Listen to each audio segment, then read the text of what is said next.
معزز صحافی حضرات، السلام علیکم۔ سب سے پہلے آپ تمام صحافیوں کا شکریہ ادا کرتا ہوں، اپنے قیمتی وقت میں ہمیں وقت دیا۔ اس کے بعد پاکستان تحریک انصاف کے پلیٹ فارم سے کئی دفعہ میرا اور آپ کا سامنا ہو چکا ہے۔ ہم ایک بار پھر اپنی جماعت اور عمران خان کی لیڈرشپ کے سائے تلے آپ سے مخاطب ہیں۔ اس دفعہ آپ سے پی ٹی آئی بلوچستان کی لیڈرشپ، گورنر بلوچستان، ڈپٹی اسپیکر پاکستان نیشنل اسمبلی سمیت جو مزید دیگر جو بوٹ پالش حضرات ہیں، جو فرینڈشپ کلب ہے ہمارا اس ٹائم پی ٹی آئی بلوچستان کا، جس میں مینیجنگ ڈائریکٹر بھی ایک تو بغیر کسی ایڈورٹائزمنٹ کے، بغیر کسی اس کے جو پارٹی کہتی ہے کہ میرٹ قطعاً اس میرٹ کو فالو نہیں کیا گیا۔ اس کے ساتھ ریڈ پریسٹ اور صوبائی متسب اعلیٰ، جو کہ ایک بہت بڑا پوسٹ ہے، اس میں قابل اور اہل لوگوں کو ہونا چاہیے، جس میں بدقسمتی سے فرینڈشپ کلب کا ایک بندہ، جس کا روز اول سے پارٹی کے اندر انتشار اور لاسانیت پرستی میں وہ صاحب ہو رہے ہیں، ان کی مصروفیات رہی ہیں۔ جیسا کہ آپ لوگ بہتر جانتے ہیں کہ پچھلے 3 سالوں سے انہوں نے اپنے بیٹوں، دوستوں اور اپنے خاندان کے حضرات کو عہدوں پہ نوازا ہے اور ان کو نوازتے گئے ہیں۔ اس کے علاوہ انہوں نے یہاں تک کہ گورنر ہاؤس میں یہ ہونا چاہیے تھا کہ پارٹی کی طرف سے کوئی نمائندہ ہونا چاہیے تھا۔ پارٹی کے پی ٹی آئی کے نام سے گورنر ہے، لیکن پی ٹی آئی کے گورنر صاحب کے جو بھائی ہیں، جو کامپرس پارٹی سے ان کا تعلق ہے، پی ٹی آئی ورکرز کا کام کم اور کامپرس پارٹی کا کام زیادہ ہوتا ہے، تو ایک بہت بڑی پی ٹی آئی ورکرز کے لیے شرم کی بات ہے۔ پی ٹی آئی کے کارکنوں کے ساتھ کامپرستی والا تو چلتا آ رہا تھا، لیکن اس کے ساتھ ساتھ لاسانیت والا، بدقسمتی کے ساتھ جو ہمارے بلوچ بیلٹ میں پارٹی آپ سب کے سامنے تھی، سردار یار محمد رند جیسے شخصیات تھے اور بہت سارے بڑی شخصیات تھے۔ آپ سب کے سامنے الیکشن 2018 کا رزلٹ ہے، کافی حد تک پی ٹی آئی وہاں پہ مقبول تھی اور سیکنڈ نمبر پہ آنے والی پارٹی تھی۔ بدقسمتی سے آج پی ٹی آئی بلوچ بیلٹ میں بالکل نہ ہونے کے برابر ہے۔ اور اس کے ساتھ ساتھ میں آپ کو یہ بتاتا چلوں، جو رہی صحیح پارٹی بچ گئی تھی پشتون بیلٹ میں، اس میں بھی پارٹی کے ورکرز کے ساتھ ان کو گورنر ہاؤس میں بلا کر ان کو بے عزت کیا جاتا تھا۔ پارٹی کے ورکر، ابھی یہ قبائلی لوگ ہیں، دکی سے ان کا تعلق ہے، ان کو وہاں پہ بلا کے ان کے ساتھ ایک غلط رویہ انہوں نے اپنایا۔ گورنر صاحب نے، یہ لورلائی سے ان کا تعلق ہے، ان کے ساتھ انہوں نے ایک غلط سا رویہ اپنایا۔ خان صاحب نے ان کو گورنر بنایا تھا،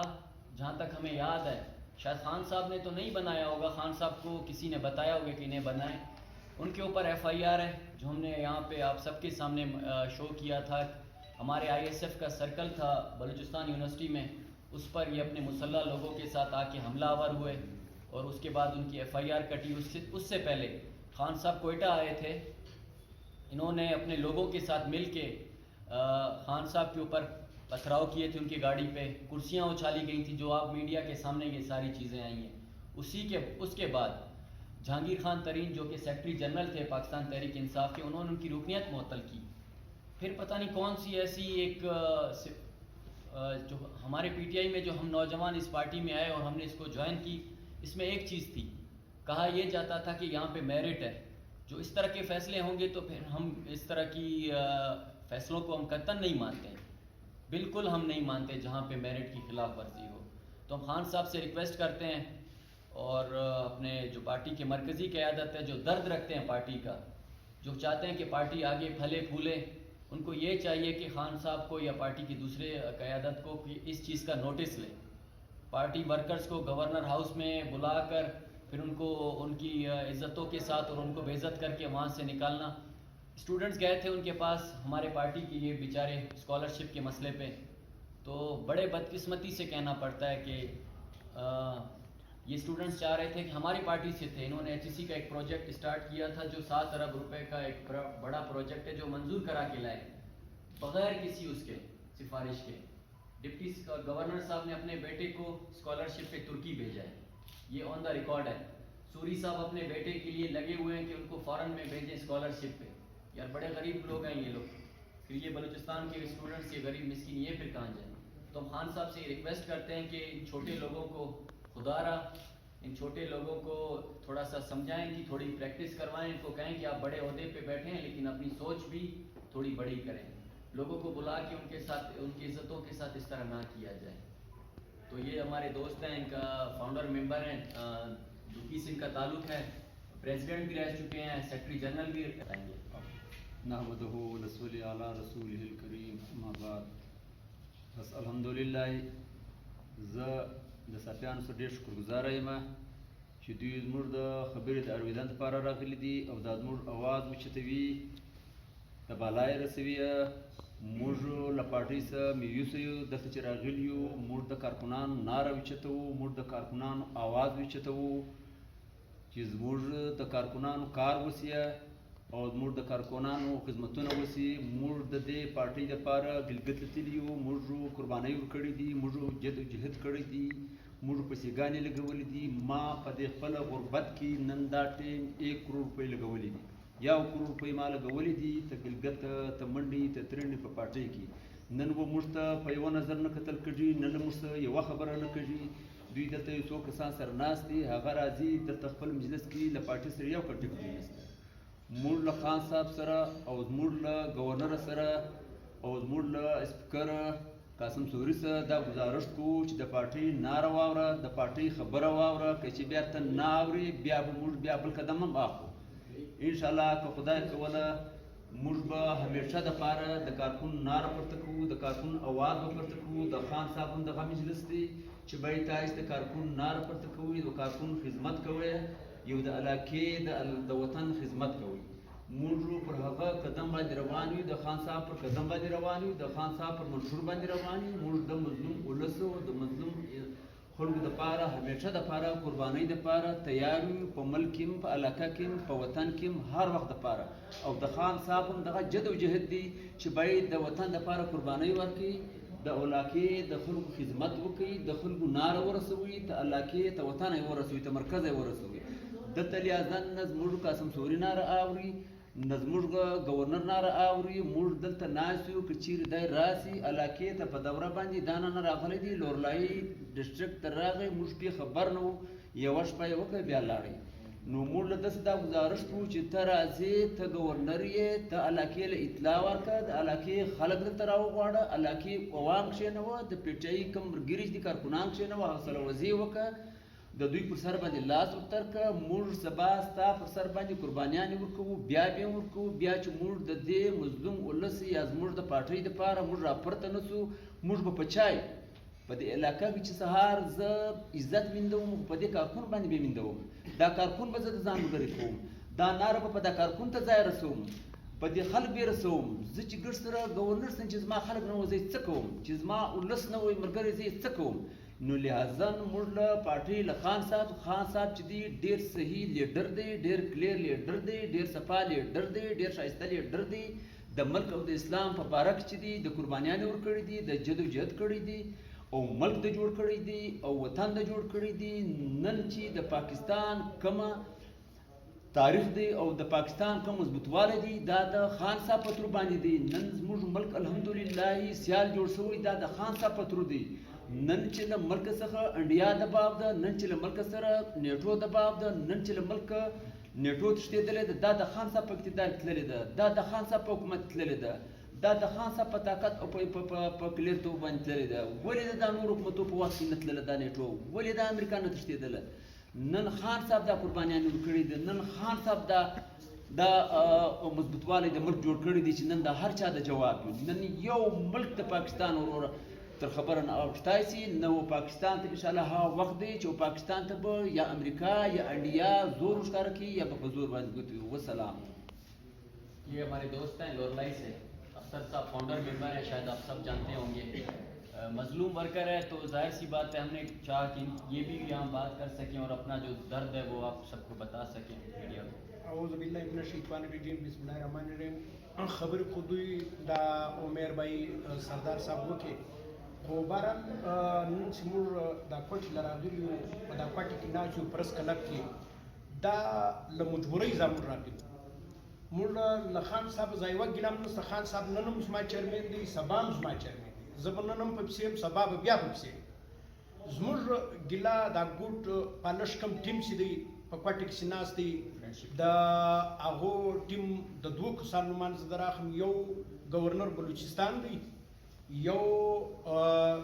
ډپټي سپیکر پاکستان نو دا دوه کسانو نومان موږ ځکه اخو او ځکه زنګلمن یو چې زموږ دا کارکونان تقریبا په پټ کې سبقان یې له کوره راورک دي دا ځوانان چې د پی ټی آی دپاره ډېره قرباني ورکړي دي د بیا بیا هم ورکوو نو دا دوه کسانو دا زموږ دا له دا وجې ګیله ده چې بایي موږ قربانیان یې ورکړي دي ګلګت ته تللي یو کشمیر ته تللي یو چې پلان یازي سره مې ملاو شوي هغه زموږ دا ټیم چیرمین دی د ګردې فاټۍ او کوم احمد خان نیازي چې دی له هغه سره ملاو شوي یو ډېر قربانیان یې مو ورکړي دي د پښتانه بېلټه ځم داسې زموږ ډېر غټ شخصیت دی نواب اماین خان جوګزی صاحب چې زموږ یو ټیم کې صوبایي صدر وي د بلوچستان غا نو دا خلکو په دغه قسم پورګنډیو کې نواب اماین صاحب هم نه کوي معاف نو موږ خو د دوی په مخ کې بالکل بیخي ډېر کم خلک ډېر کم نظر په نظر کې د دوی نو انشاءالله موږ راغلي یو کوټ له موږ تر دا پرس کلب نن چې موږ پرنس کانفرنس کوو په پرس کلب کې ناست یو دا له دا وجې کوو چې زه ودې ته دا دوه کسانو له زه وارننګ ورکوم دا معنا دا دی چې وارننګ ورکوم انشاءالله که چیرې په دا پرس کانفرنس باندې عمل نه وسو زموږ کارکنان له دوی ځا مطمئن نه سول لا دوی خوشحاله نه کړي نو انشاءالله که خدای کړول بیا به موږ بل قدم اخلو له دا بعده انشاءالله زموږ پروګرام دی د لورلاین هلته به انشاءالله موږ پرنس کانفرنس کوو له هغه بعده موږ په کلاشینکلا کې پرنس کانفرنس کوو له هغه بعده موږ په مسخیر کې پرنس کانفرنس کوو را روان مطلب اتوار سوی بل اتوار سوی له هغه بعده موږ احتجاج کوو دلته په کوټه کې پر امن احتجاج کوو اور کښینو که قصر روزه وه که هر شی که موږ دا روزه دلې تروله که موږ څلور میاشتې موږ احتجاج کوو بې احتجاجه بغیر دوی نه کوو موږ خپل اواز محترم عمران خان صاحب ته رسول غواړو نو پکار دا دی چې صافي حضرات هم زموږ دغه پیغام ورورسي چې بھائی دا کارکنان دي جدوجہد یې کړی دی تقریبا له 18 کلو له تا سره دي اوس دا ټیم زموږ د پارټۍ دا ټیم کم از کم 18 کاله وشوه نو دا 3 کاله موږ ځکه خاموشه ناست وو چې وروره موږ ویلې بھائی زموږ به یو ناره وارول کېږي موږ به دا کارکنان ته دا ګرد بېروزګاره دي موږ یو هم نه یو سرمایهدار نو که سرمایهدار وو بیا موږ د غربت نارې نه وایو موږ د خان صاحب جنډه مخکې هم اخیستو اوس بیا هم اخلو نو انشاءالله که خدای کړول موږ به د خپل جدوجہد جاري ساتو دا ګوټ پالش ټیم په دغه کې انشاءالله د دغو به موږ خلاف جوړوږو او راوځو به میدان ته کوټې له بیا به صافي حضرات هم ناست دي نور ګرد بلوچستان به انشاءالله خبرې هغه کې که پښتون بیلټ وي که هغه کې بلوچ بیلټ وي انشاءالله موږ به جدوجہد کوو ستاسې وخت ډېر نه اخلم ستاسې د ګرد مهرباني ده کولو سے ہیں شیرانی کوئٹہ سے ہیں خوزدار صوبت پور جعفر آباد نصیر آباد اور دیگر اضلاع سے ہیں انہوں نے سب نے آج جو ہم پریس کانفرنس کر رہے ہیں ان میں ان کی بھی نمائندگی ہے اور ان سب کا یہ پیغام ہے ہم نیکسٹ ایک ہفتے کا ٹائم دیتے ہیں پارٹی قیادت کو اگر انہوں نے ہمارے تحفظات اور ان ورکرز کے مطالبات کو نہ سنا تو ہم پروٹیسٹ بھی کریں گے کوئٹہ پریس کلب کے باہر ان سارے ورکرز کے ساتھ اور اگر یہ یہاں کسی روڈ پہ کہیں سے بھی گزریں گے تو ہم جس طرح انہوں نے ہمارے جو لیڈر ہیں چیئرمین صاحب ان کی گاڑی پہ پتھر اچھالے تھے جس طرح انہوں نے کرسیاں پھینکی تھیں تو انشاءاللہ تعالیٰ آپ کے اس میڈیا کے توسط سے ہم یہ پیغام دے رہے ہیں کہ جب یہ کہیں سے بھی گزریں گے انشاءاللہ ورکرز ان پہ ٹماٹر اور انڈوں سے ان کا استقبال کریں گے انشاءاللہ